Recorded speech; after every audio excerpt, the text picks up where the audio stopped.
Here's a hot take for you guys. The reason why Overwatch has fallen off as a game is because of how competitive it is. I feel like that's going to be a really, really hot take, and I don't blame people if they don't agree with that. But hear me out. Why do games like Lethal Company do really good on the Steam charts? Because it's an indie game that's not full priced. It's priced pretty well. It gives you a lot to do. It's fun. You can play it with any friends.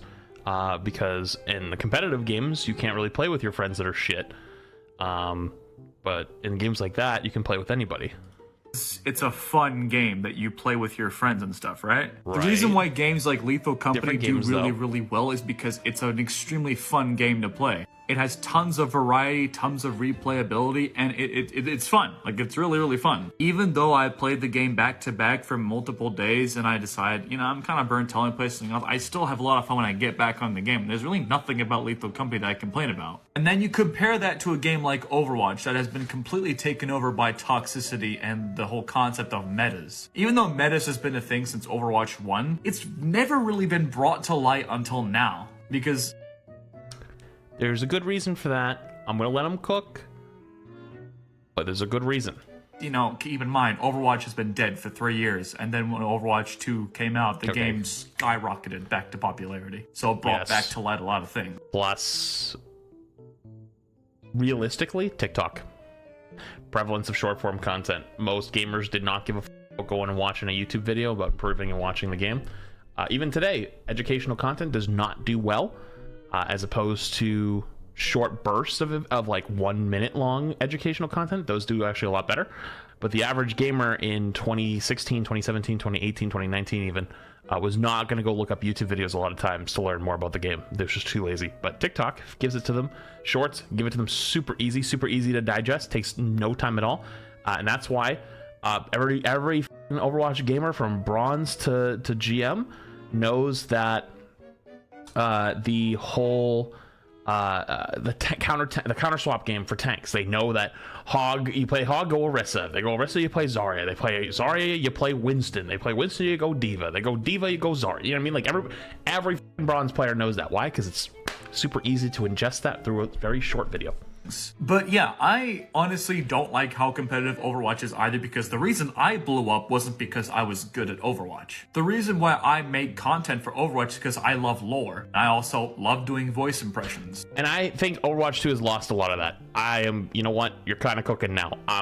That is like the fun side of Overwatch for me. And again, that's my opinion. A lot of people love the competitive. And don't forget, I think they laid off a lot of those people in the most recent layoffs, which is really sad. Aspect, which is fine.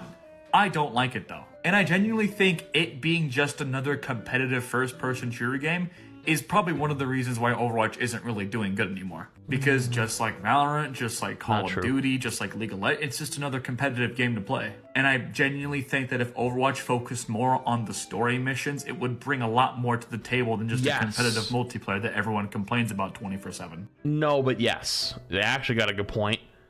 But I don't think this is a situation where it's pick one. It needs to be both. This is not a world. This isn't a world where we need to sacrifice one thing for another. It needs to be both.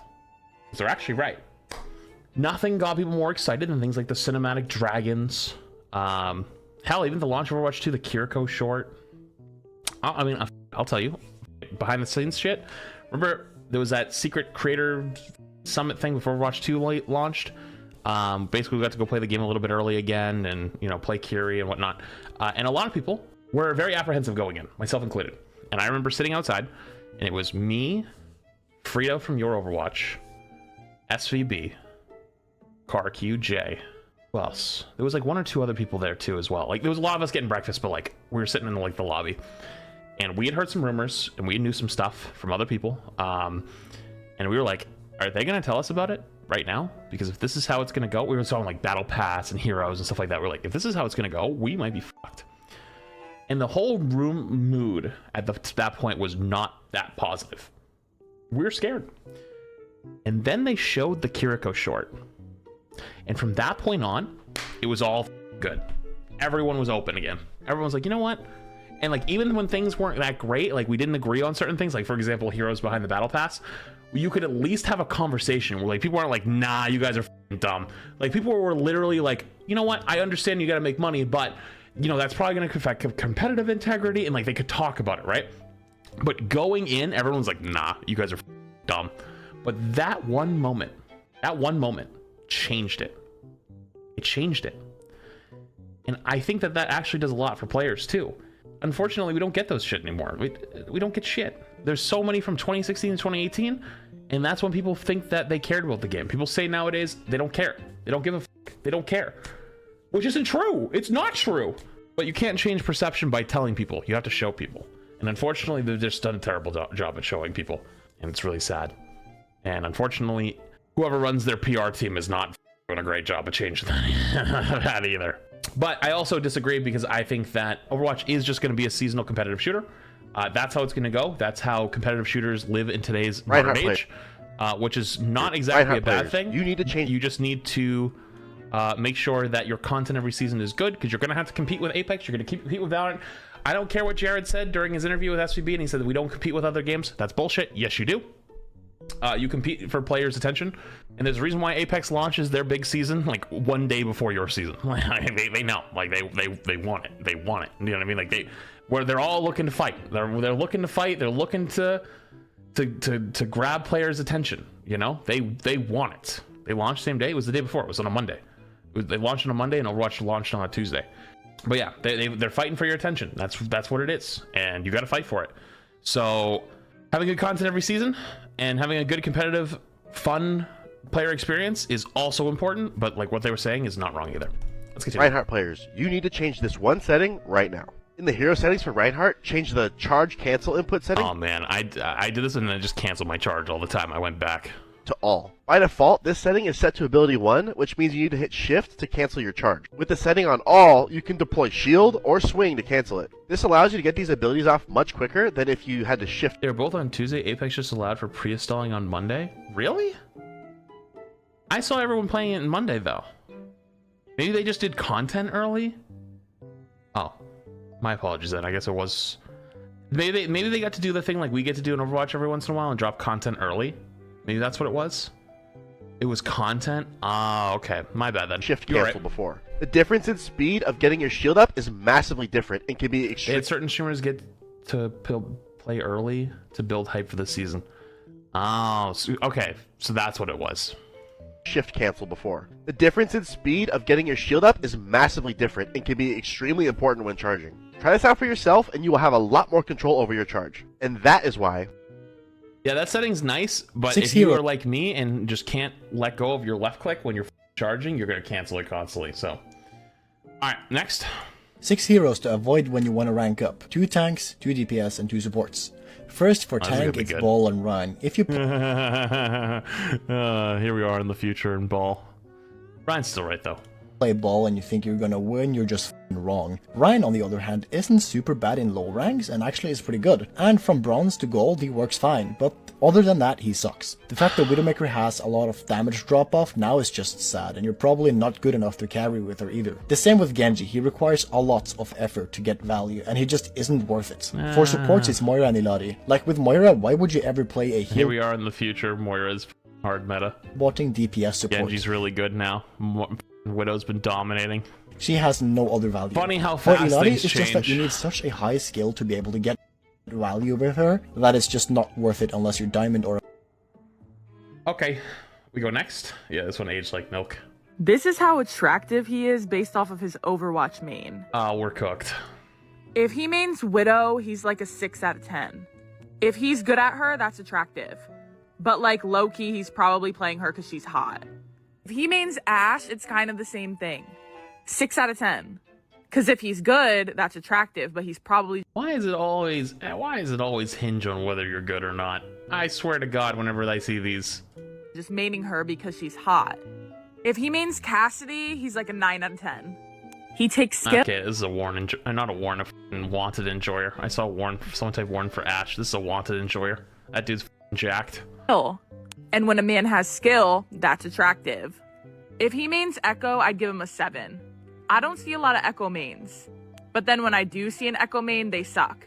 So if you main Echo and you're good, that's attractive. Why, dude, just say any hero as long as you're good. If he plays Symmetra, he's like a 3 out of 10. Oof. Symmetra is overall just a cringe character, and my Oof. man cannot be playing a cringe character. I'm sorry. Oh. If he mains Tracer, he's like a 9 out of 10.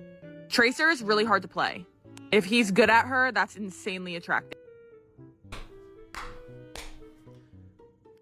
Dude, just make a list for none then. If he mains Sombra, he's like a 5 out of 10. There are some good Sombra mains, but overall, she's just so cringe. Like, no way you have to be invisible and sneak attack somebody. Stop it. If he mains Pharah, I would give him like a 4 out of 10. I'd rather him play a character that he actually has to aim on. That's just a little bit cringe. If he mains Torb, he's like a 5 out of 10. Like, he's just not the most or least attractive. There are other characters he should play instead. If he mains Sojourn, I would give him like a solid 7 out of 10. She's a cool character, and I can pocket him as Mercy. So, Torb hater, what is this? Nah, dude, no, I have never met a non-Giga Chad, jacked, handsome, beautiful, pretty, sweet, nice Torb player. What are you talking about? Okay, nah, the Widow one was up. Oh, nah, not another one. This is how attractive he is based off of his Overwatch main. Oh, no. If he mains Mercy, I'm sorry, he's like a 2 out of 10. Like, I would much rather be pocketing him. But that's just me, though. There's some really good Mercy mains. If he mains Ana... Nah, dude, the cooking needs to end. I'd give him like an 8 out of 10. It's definitely attractive if he's good at her. If he mains Kiriko, I would give him like a 9 out of 10. Nah, dude, what? Some Kiriko mains are really, really good with her kunai. And that's cool if he can flick. If he mains BAP, I would give him like a 7 out of 10. What do you mean by that? What does that mean? What did you just say? Her kunai. And that's cool if he can flick. If he mains... Nah, you're not slipping that by, dude. That's nah. I'll give him like a 7 out of 10. You know what you did. I like his character and I like his abilities. So he's high because you can be really good at BAP. If he mains Zen, he's getting a 10 out of 10. Never cook again. Literally. Burn the whole kitchen down. Literally burnt the entire kitchen down. I knew this shit was off the rails. I didn't think it could get worse. It got worse. It got worse. Nah. Nope. That's... just shut the whole kitchen down. This character is probably my least favorite character in the entire game. And you know if he mains Zen, like, he's insane at him. Dude, insane Zen player POV, Discord tank. Right click. No fall off. Enough said. If he mains Lucio, I would give him a 9 out of 10. You could do some really cool movement stuff with him. The only decent ranking so far. And again, usually if you play Lucio, like, you're good at him. And that's hot. If he mains Brig, I'd give him like a 2 out of 10. Okay, you're kind of recovering a little bit. I just don't like her character, and she's kind of cringe. And I don't really want my man to play a cringe character. I'm sorry. If he mains Lifeweaver, I'd give him like a 5 out of 10. There are some really good Lifeweaver mains, and you can do a lot of stuff with him. But, you know, he's just kind of mid if he plays You almost him. had it. If he mains Alari, I would give him like an 8 out of 10. Again, you can do some cool flicks with Alari. And she's... You gotta stop with the flicks. You gotta stop. You gotta stop, dude. You're farming too much. This is too much bait even for me.